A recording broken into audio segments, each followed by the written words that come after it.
में हम बात करेंगे प्राइवेटाइजेशन के बारे में, जिसको कि हिंदी में निजीकरण के नाम से भी जानते हैं। तो दोस्तों, प्राइवेटाइजेशन सरकार की एक ऐसी विधि है जिसमें सरकार ऐसी कंपनियां, ऐसे अंडरटेकिंग जिन पर सरकार का स्वामित्व होता है, उनको सरकार निजी क्षेत्र को बेच देती है। अगर आप 1948 की इंडस्ट्रियल पॉलिसी पढ़ोगे तो सरकार का जो रहा ऐसी कंपनियों को स्टेब्लिश करने पे जिस पर सरकार का स्वामित्व हो, क्योंकि बेसिकली निजी क्षेत्र के पास इतना पैसा था नहीं जिस समय इंडिया आजाद हुआ, और देश का आर्थिक विकास, भारत जो है वो रूस के आर्थिक विकास से प्रेरित था, जहां पर अधिकांश कंपनियों पर सरकार का स्वामित्व होता है। वही पॉलिसी सरकार ने अपनाई, लेकिन धीरे धीरे करके ये कंपनियां सरकार के लिए बोझ बन गई, और एक तरीके से सरकार का जो बड़ा बजट एलोकेशन है वो ऐसी कंपनियों को फुलफिल करने में चला गया जो कि घाटे में चल रही है। तो 1991 की पॉलिसी में सरकार ने क्या पॉलिसी नीति बनाई, जिसके तहत सरकार ऐसी कंपनियों को निजी क्षेत्र में बेचेगी जिस कंपनियों पर पहले सरकार का स्वामित्व था। तो दोस्तों, निजीकरण की विधियों के बारे में तो मैं बहुत अलग से एक बहुत डिटेल वीडियो बनाने वाले हैं। फिलहाल आप समझ लीजिए कि निजीकरण क्या होता है। प्राइवेटाइजेशन का मतलब होता है, privatisation refer to the transfer of ownership, management and control of public sector undertaking from government to public sector undertaking. यानी कि जब सरकार के द्वारा ऐसी कंपनियां को निजी क्षेत्र को सौंप दिया जाता है, क्या सौंपा जाता है? Ownership, management, control. वो जब आप प्राइवेट सेक्टर को सौंप दोगे तो उसको बोलते हैं हम, एक तरीके से कह सकते हो, एक तरीके से privatisation. In India, privatization was introduced as a key part of 1991 economic reforms, जिसका उद्देश्य क्या था कि ऐसी कंपनियां जो सरकार के लिए बर्डन हैं उनको रिफॉर्म करना, उनको एक तरीके से नई तरीके से उनको रिफॉर्म करना, बेसिकली उनका टारगेट ये था, जिससे कि उनकी एफिशिएंसी इंप्रूव हो, उसके अलावा फाइनेंशियल बर्डन जो सरकार के ऊपर पड़ रहा है वो कम हो, और कंपटीशन प्रमोट हो। तो दोस्तों, आप कह सकते हो ट्रांसफर जो है उसके कई तरीके हैं प्राइवेटाइजेशन करने के, जिसमें से पहला है डिसइन्वेस्टमेंट। डिसइन्वेस्टमेंट का मतलब है सरकार के द्वारा ऐसी कंपनियों को निजी क्षेत्र को बेच देना जिसको सरकार द्वारा पहले चलाया जाता था। डिसइन्वेस्टमेंट दो तरीके से हो सकता है। एक तरीका तो ये है कि गवर्नमेंट पूरी की पूरी कंपनी को किसी प्राइवेट सेक्टर को बेच दे।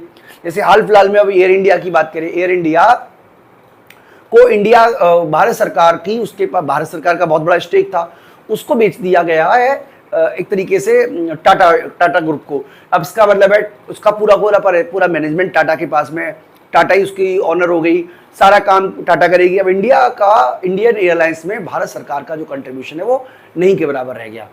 दूसरी तरफ अगर हम बात करें तो एक और तरीका है जिसमें गवर्नमेंट क्या करती है, स्टेक अपने पास रखती है बड़ा हिस्सा, लेकिन कुछ मात्रा में प्राइवेट सेक्टर को भी वो स्टेक दे देती है। जैसे कि आप देखिए LIC है, LIC पर अभी भी सरकारी कंपनी है, सरकार का ही राइट है, लेकिन LIC का एक बहुत बड़ा पार्ट जो है वो गवर्नमेंट के द्वारा प्राइवेट सेक्टर या शेयर मार्केट के द्वारा बेच दिया गया।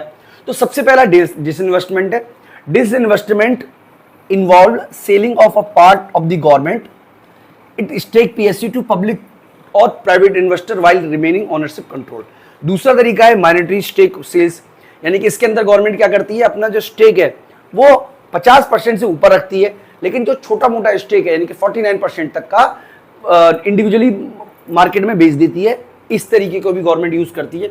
इसके अलावा स्ट्रेटेजिक सेल भी चल रही है। स्ट्रेटेजिक का मतलब है गवर्नमेंट जो है वो 50% से भी कम अपना स्टॉक होल्ड करेगी, और इस केस में जो डिसीजन मेकिंग है और जो मैनेजमेंट है वो प्राइवेट कंपनी के पास चला जाएगा।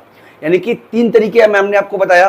डिसइन्वेस्टमेंट का मतलब है सरकार के द्वारा पूरी तरीके से कंपनी से बाहर निकल जाना। दूसरा है माइनॉरिटी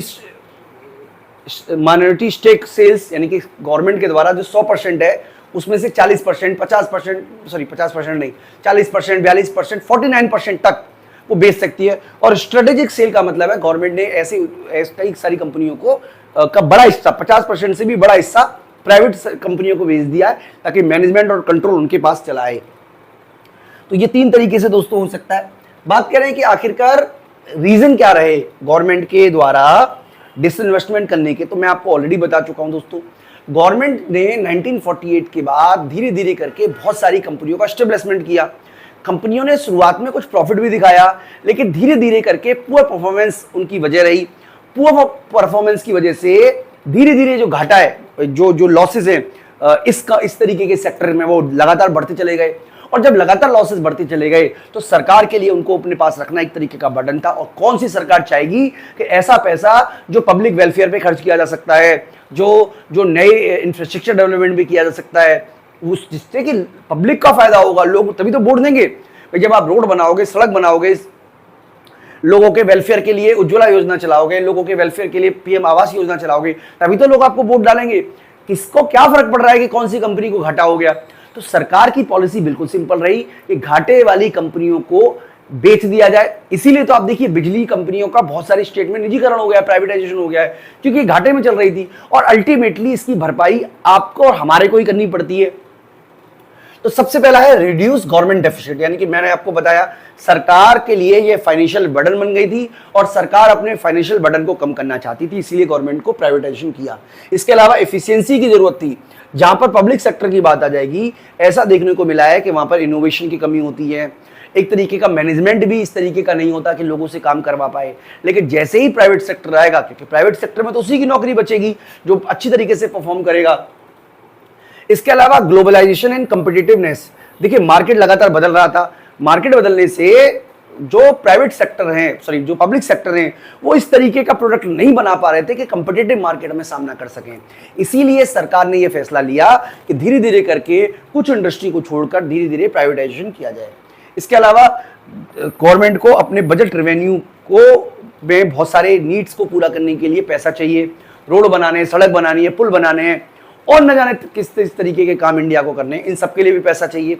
इसके लिए भी गवर्नमेंट के द्वारा एक तरीके से प्राइवेटाइजेशन पॉलिसी को अपनाया गया। तो दोस्तों मैं उम्मीद करता हूं कि आपको प्राइवेटाइजेशन की बात समझ में आ गई होगी। बात करें इम्पैक्ट की, तो सबसे पहले इम्पैक्ट इसका फायदा ये हुआ है कि इससे प्रॉफिटेबिलिटी भी बढ़ी है और गेन भी, एफिशिएंसी भी बढ़ी है।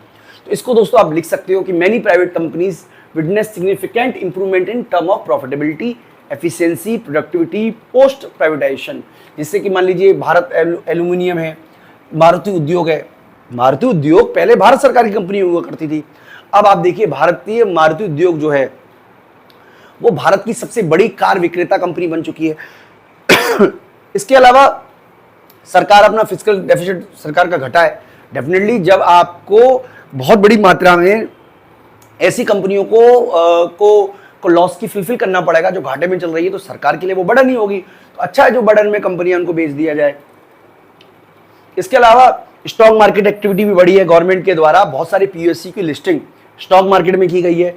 इससे जो भारतीय कंपनी है, जो पीएसयू हैं, उनका स्टॉक मार्केट में परफॉर्मेंस बढ़ा है।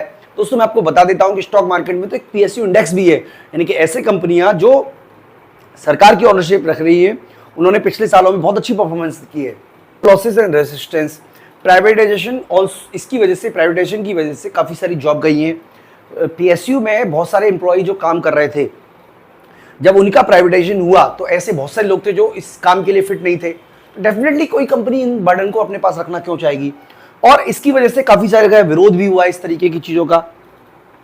तो दोस्तों इस तरीके से हमने कुछ पॉइंट समझे और मैं उम्मीद करता हूं कि प्राइवेटाइजेशन से संबंधित आपकी जो भी रिक्वायरमेंट है वो फुलफिल हो गई होगी। इस वीडियो में इतना ही, थैंक यू।